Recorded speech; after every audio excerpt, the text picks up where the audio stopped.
E vem conferir algumas diferenças do mangá de Cavaleiro do Zodíaco para o clássico anime de Cavaleiro do Zodíaco. E uma coisa que é normal acontecer, não importa a mídia, não importa o que está sendo adaptado, é ter diferenças da obra original para a adaptação. E mangás e animes não é diferente. E essa semana eu tô fazendo uma semana de especial aqui no canal, falando sobre Cavaleiro do Zodíaco, começando com esse vídeo e que a gente vai até o fim da semana, sexta-feira, onde vai ter a estreia do live action de Cavaleiro do Zodíaco no cinema. E por causa disso, eu resolvi trazer um vídeo, o primeiro vídeo especial seria as diferenças do mangá de Cavaleiro do Zodíaco para a clássica animação, que fez com que muita gente conhecesse a obra através desse anime. Vale falar que eu tô falando do anime clássico, porque Cavaleiro do Zodíaco já recebeu algumas adaptações. Você tem esse anime clássico que muita gente conheceu a obra, mas você tem, por exemplo, o filme chamado A Lenda do Santuário, que faz uma adaptação até as 12 casas. Então, mais uma vez, é mais uma adaptação que tem várias diferenças do mangá pro filme. Você tem também a versão da Netflix, que vai até o começo das 12 casas, que também tem muitas diferenças. E agora você vai ter o live action, que vai adaptar até ali o final da saga dos Cavaleiros Negros. Pelo menos é os que os trailers estão mostrando. E aí também vai ter diferenças. Por causa disso, eu resolvi pegar o anime clássico para fazer essa comparação. Vale destacar que também semana que vem, depois que eu assistir o filme ou live action, eu vou fazer uma comparação do mangá ou do anime, eu ainda não sei, em relação ao filme. Quais são as diferenças do filme live action de Cavaleiro do Zodíaco com a obra, ou o anime ou o mangá, como eu falei, ainda não decidi. Deixando isso claro, e para o vídeo não ficar tão extenso, eu trouxe só 8 diferenças. Tem muito mais diferença do anime clássico pro mangá, mas eu resolvi trazer só 8. Deixando isso claro, vamos às diferenças. Começando com duas diferenças que são nem diferença de um mangá para anime, são coisas que não existem no mangá, mas tem no anime. Começando com os Cavaleiros de Aço.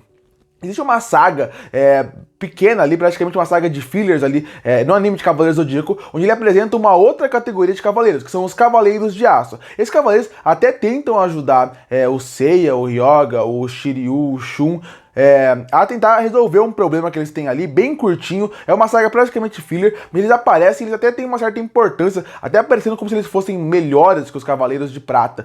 Mas é uma saga pequena, onde são Cavaleiros de Aço que não existem em nenhuma menção, em momento nenhum, dentro do mangá. Outra coisa que também é muito diferente, mas aí já é algo bem particular, é uma saga inteira. Seria a saga de Asgard. Eu já falei com muita gente que pergunta qual é a sua saga preferida de Cavaleiros do Zodíaco, e todo mundo fala de primeira as 12 casas. Mas eu já conheci muita gente que fala que a segunda saga preferida deles é a saga de Asgard. E isso é uma raridade, porque fillers normalmente são muito criticados. A saga de Asgard é um filler inteiro, porque a saga de Asgard não existe no mangá. O que existe no mangá é um capítulo do Yoga fazendo algo nos países nórdicos, mas não tem nada de Asgard no capítulo, não tem uma saga de Asgard. Esse capítulo que existe entre as 12 casas e a saga de Poseidon, o anime pegou e transformou inteiro numa saga, que é a saga de Asgard. Então, essas são as duas primeiras diferenças que eu coloco de algo que existe no anime, mas não existe no mangá. E agora vamos falar de diferenças que realmente tem como falar a diferença de um com o outro. Começando com o Mitsumasa Kido, o dono da Fundação Kido, e que é o cara que praticamente criou os cavaleiros, fez com que cada criança fosse mandada para um lugar do mundo para tentar ganhar armadura e se tornar um cavaleiro. Isso é igual no mangá e no anime. Ele realmente mandou as crianças órfãos, as crianças para cada lugar para virar cavaleiro. A diferença é a função dele como paternidade dessas crianças. No caso do mangá, todas essas 100 crianças que tem, ele é pai de todas as 100 crianças. E eu acho que eles perceberam que isso era um pouco bizarro, e quando foram fazer o anime, eles mudaram isso. Fizeram que ele não fosse o pai das crianças. São crianças órfãos que ele adotou, criou essa fundação, e a partir daí ele acabou mandando cada um para um lugar do mundo para se tornar cavaleiro. Mas essa é uma grande diferença. Um ele é pai e o outro ele só é alguém que adotou aquelas crianças, fez com que aqueles órfãos tivessem uma casa já com um pensamento futuro de mandar cada um lugar para o mundo para virar um cavaleiro. Outra diferença seria envolvendo o Ryoga. Quem seria o mestre dele? Porque no mangá, o mestre dele é o Camus de Aquário, um cavaleiro de ouro com uma grande importância, e a relação deles acaba ficando muito mais forte e até mais impactante no mangá, porque quando chega nas 12 casas, eles têm um confronto de um com o outro. Então, dessa forma, ele é o mestre do Yoga. Quando a gente chega no anime, eles mudaram isso. Eu não sei exatamente porquê, qual foi a ideia deles mudarem isso, mas o que acontece é que o Cavaleiro de Cristal, que é o que seria o mestre mestre dele no anime não existe no mangá. No anime, ele é treinado pelo Cavaleiro de Cristal. Eles falam que o Cavaleiro de Cristal foi treinado pelo Camus de Aquário. Tanto que é dito em frase pelo Yoga dentro do anime, o mestre do meu mestre. O Camus é o mestre do Cavaleiro de Cristal. Então essa é uma diferença do mestre do mangá pro anime. Enquanto no mangá, o mestre dele é o Camus de Aquário, no anime, o mestre dele é o Cavaleiro de Cristal, que aí, no caso, foi treinado pelo Camus de Aquário. Já aproveitando para falar essa mudança, isso acaba gerando uma outra mudança na Guerra Galáctica. Porque no mangá, já que o Camus de Aquário é o mestre do Yoga, ele vai pra Guerra Galáctica com a missão dada pelo Santuário, pelo mestre dele, para matar os cavaleiros. Aqui não, aqui já é completamente diferente. No anime, ele vai realmente para ter a luta, para realmente ver o que vai acontecer, para ver a armadura.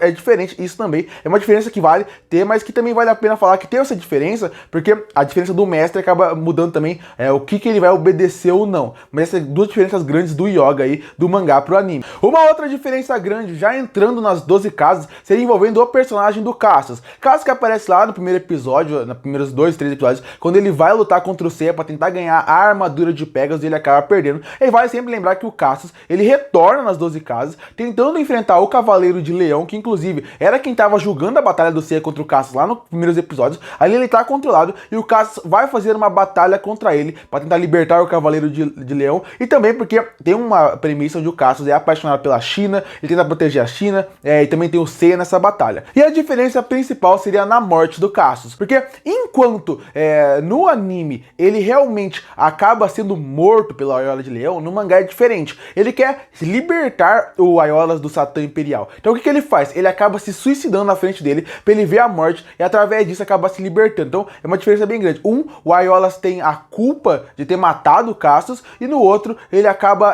só se soltando daquela prisão pelo que aconteceu ali. É uma diferença grande, principalmente pro personagem do Aiolas, porque ele ser o Cavaleiro de Leão, o Cavaleiro de Ouro, e ver alguém que praticamente era um aluno dele até certo ponto ali, alguém que ele via lutar ali no santuário com o Seiya treinar, ver a morte dele, um é um suicídio, o outro ele realmente mata, então ele sente o peso da morte nas suas mãos. Uma batalha que é bem diferente do anime pro mangá, e nesse caso eu acho que o do mangá é bem melhor, é a saga do Ikki versus, a luta do Ikki versus o Saga, porque no mangá a luta é muito extensa e é bem interessante ver a força até do Ikki nessa saga, porque ele luta contra o Saga, a luta fica bem intensa no ponto de como eles usam o golpe de mexer com a mente dos dois, fazendo com que a luta fique mais extensa, e aí também entra no ponto de quais golpes eles usam, principalmente no golpe do Saga, ele usa a explosão galáctica, que é com certeza o golpe mais forte do Saga, do seu repertório. Pra você ter uma noção, o anime a luta é bem mais curta, você não vê realmente esse combate do Ikki, vê essa força toda que o Ikki tem no mangá, e pra você ter uma noção, essa explosão galáctica que é usada no mangá, no anime, ela só é usada no filme A Lenda dos Defensores de Atena e na saga de Hades, ou seja, você só vai ver o Saga usar esse golpe lá na última saga. Aqui no mangá já é contra o Ikki, então tem uma diferença grande no ponto da batalha. Uma batalha é mais forte, mais poderosa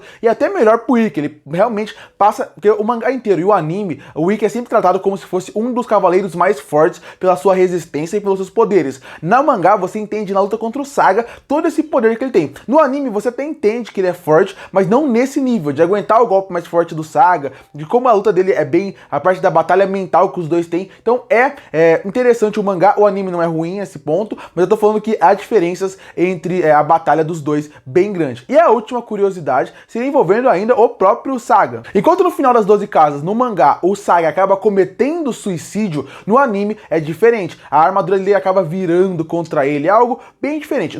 Enquanto ele realmente acaba cometendo suicídio, no outro, a armadura dele praticamente vira contra ele.